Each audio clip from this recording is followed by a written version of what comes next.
అటుకులు ఉప్మా లేదా పోహా అంటారండి దీన్ని. ఈ రెసిపీ పేరు. స్టవ్ మీద కడాయి పెట్టుకొని ఆయిల్ వేసుకొని ఆయిల్ మరిగాక పావు స్పూన్ ఆవాలు, 1 స్పూన్ జీలకర్ర, 2 స్పూన్ల శనగపప్పు వేసుకొని బాగా వేపుకోండి.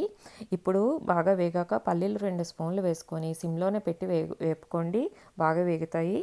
ఇప్పుడు ఇవన్నీ వేగాక ఒక అంగుళము అల్లం ముక్క తీసుకొని చిన్న చిన్న ముక్కలుగా కట్ చేసుకొని వేసుకోండి. ఒక ఆనియన్ నిలువుగా కట్ చేసుకొని వేసుకోండి.